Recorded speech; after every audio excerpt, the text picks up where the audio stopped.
আগামী 100 বছর পর আমাদের গল্পগুলো হয়তো কেউ কখনো আর পড়বে না।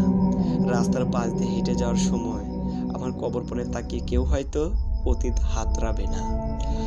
আমারও যে এককালে একটা জীবন ছিল, তারুণ্য ছিল, ছিল শৈশব। সে কি আর কেউ বিশ্বাস করবে?